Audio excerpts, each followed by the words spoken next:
We finally made landfall in the Canary Islands, our first big milestone since leaving the Med. Flo had been dreaming of warm temperatures, calm anchorages, and crystal clear water. But the Canaries had slightly other plans for us. In this episode, we danced with the unexpected. From leaving a pretty bay far too soon to crashy beach landings with emergency fixes and a hike that didn't quite happen. It's not the episode we planned, but it's the one that reminds us why we love this life. Because it's unpredictable, sometimes chaotic, and yet absolutely full of freedom. We arrived in Isla La Graciosa this morning, still dark, after a 450 nautical mile passage from Rabat, which was quite the washing machine, and probably one of the worst passages, like as in how I felt during the passage.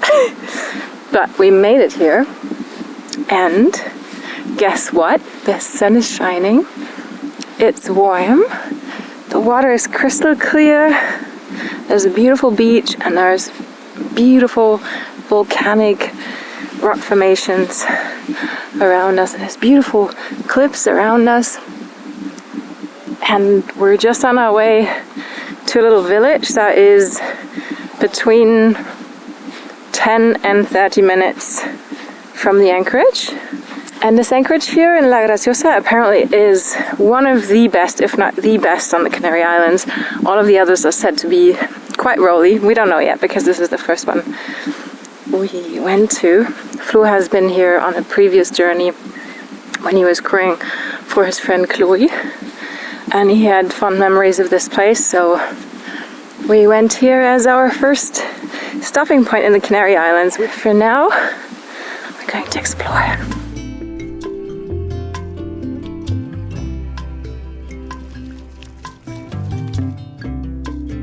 You might not have La Graciosa on your radar when thinking of the Canary Island, and it's no surprise.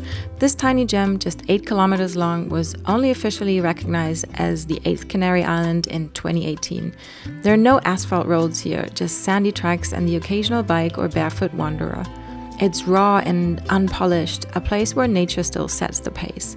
And it's one of those places that reminds me how little you really need, and how much beauty lies in simplicity.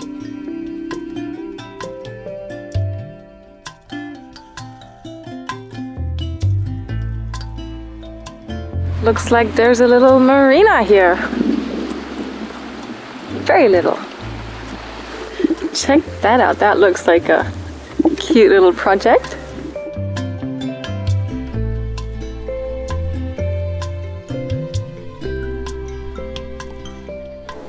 Looks like people get here with a ferry or small little motorboats. They get spit out here in the village. There's a couple of restaurants and bars, a bakery, an ice cream shop, and there must be a good surf spot because there's lots of people with boards. We're just taking a little stroll through the village and checking out what there is.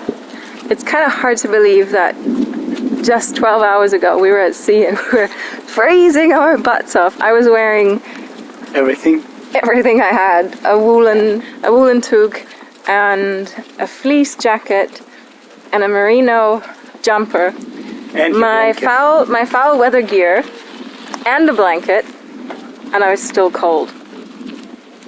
And now we're here, the sun is shining, I'm wearing a dress, and we're barefoot, and it's summer. Yay. I think we're gonna go and look for one of those little cantinas and find ourselves a cold drink. I think after 450 nautical miles of washing machine, we very much deserve something fresh and cold. What do you think? Slowly wandering back to our sailboat, I'm soaking up the excitement of exploring a new place.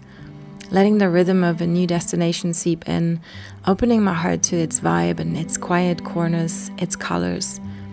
And just when I feel the pull to stay longer, nature calls. The wind shifts, the forecast changes, and it's time to move on. It's a bittersweet rhythm, but it's also the beauty of this life in a nutshell. never fully arriving, always flowing with the tide. This was a short stop at La Graciosa. We already have to pick up anchor again because the wind is changing and it's turning south, so the wind is going to come straight into the anchor bay. So we're going to the other side of Lanzarote. It's 15 miles to get there, so we're having a pajama start at 6:30. Still dark, unfortunately, because this is a nice anchor bay. We had hoped to be here for a while, but the weather's not letting us, so let's get up. Luckily, there's not much to do because we've just been on passage, so the boat is neat and organized, and all we gotta do is turn on the engine, pick up anchor. And we're picking up anchor. Well, Flo is. We don't have the windlass, so that's his job.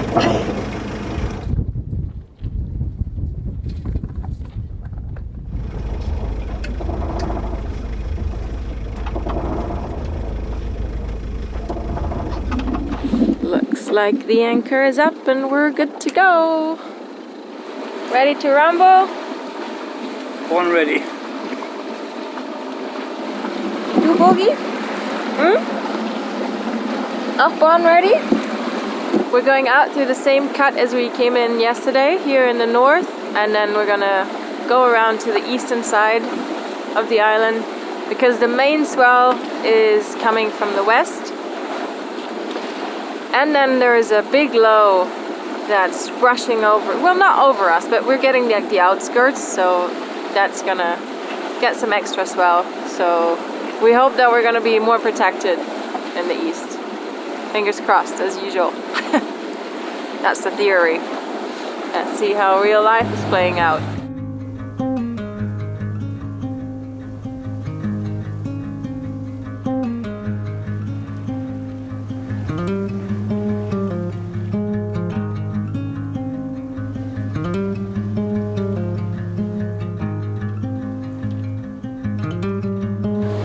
The poor dogs are probably thinking, oh my god, it's 4 days at sea again. Django is like, not so happy. Not the washing machine, not the washing machine. Boga, on the other hand, went into passage mode directly. Luckily, it's only 3 hours, hopefully.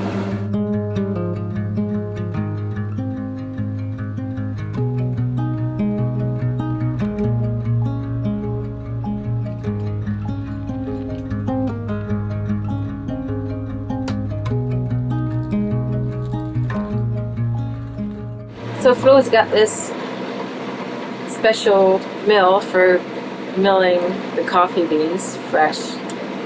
I do like coffee in the morning, but I'm not a big fan of having to do a lot of things to get to my coffee. So this whole system with milling it and then pressing it, I guess the pressing is similar. I usually use a French press on my boat. So the pressing is kind of similar. And he wants it stirred like 20 times, and you know, there's a particular way of how you have to do it.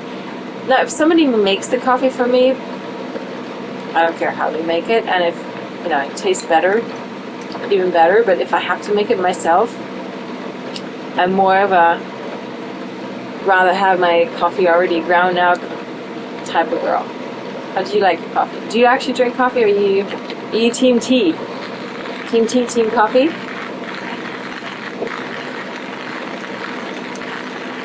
This is also a very safe underway construction. Shit, now I forgot to count how many times I'm steering this. Probably steering the pot too much, as usual.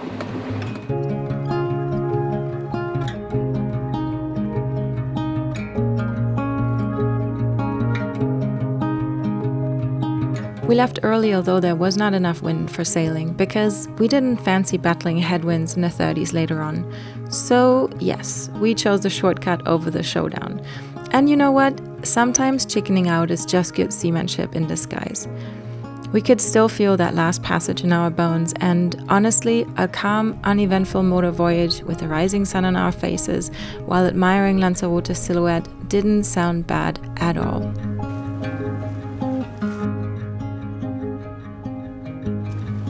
We're nearly there. It's an anchorage close to a little village called Arrieta. It's not super protected from the south, but hopefully enough. It looks cute.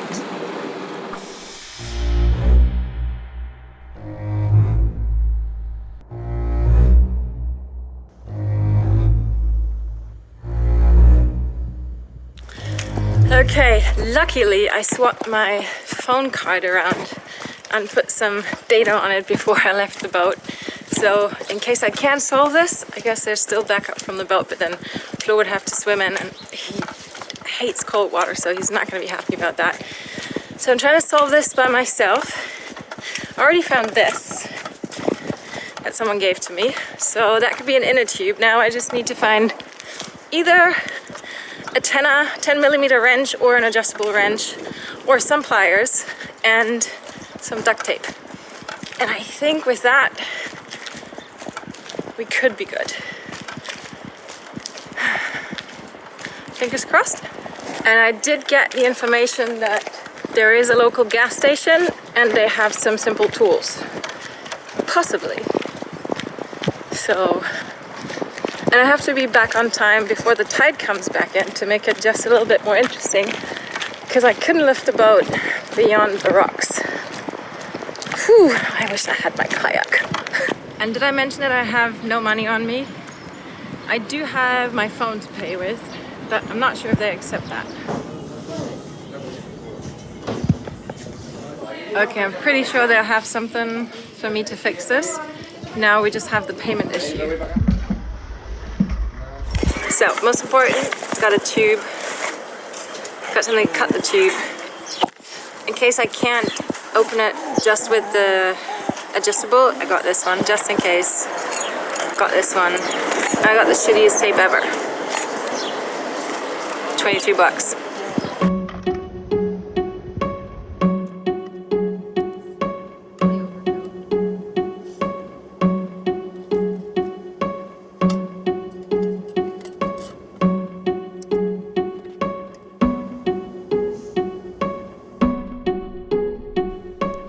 Honestly, I was kind of excited about this little mishap.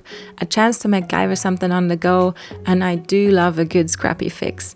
It's those small, unexpected challenges that add some flavor to life, especially when the repair holds and gets you safely back home. Well, our plan is to hike this beautiful crater that's on this island. But as you can tell, it's a little bit windy today in this bay. And also the entrance here with the dinghy onto the beach is a little bit troublesome.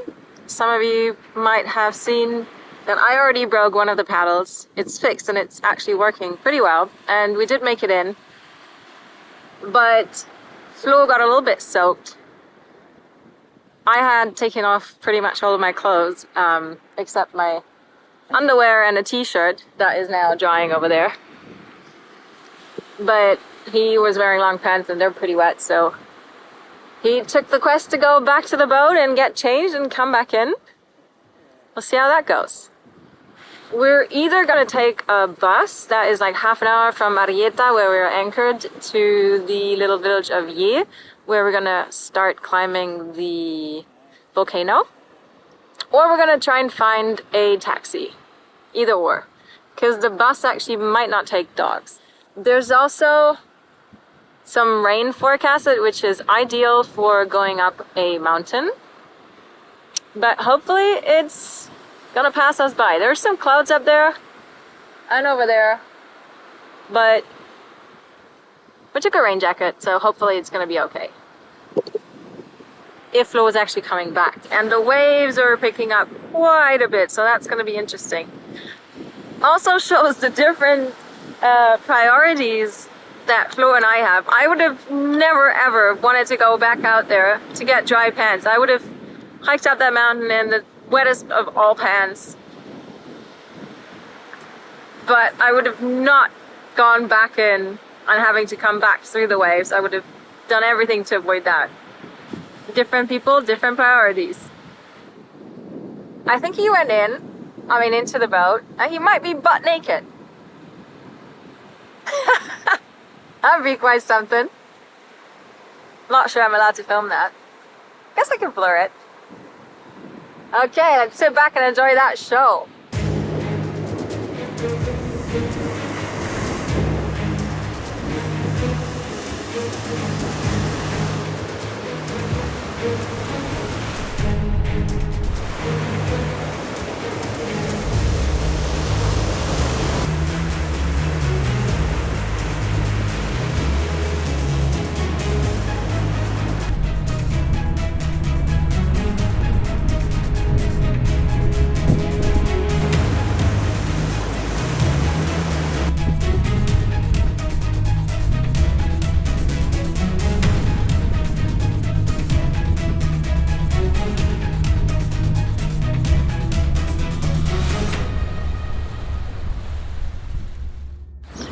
Well, Flo made it in, I would say, pretty skillfully.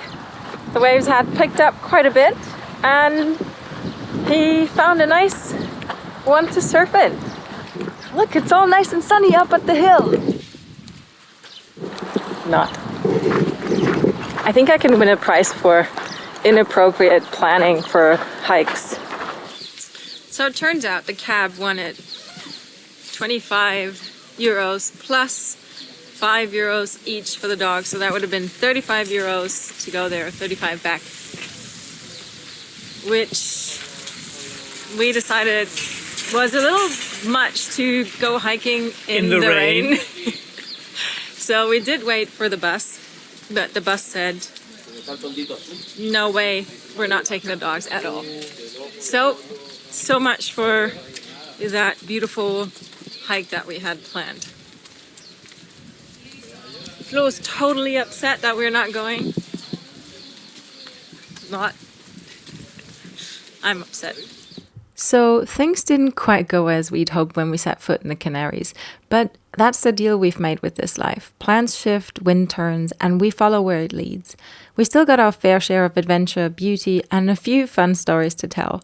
And as for that crater hike, well, I'm hoping the islands will give me a second chance. But more about that next week.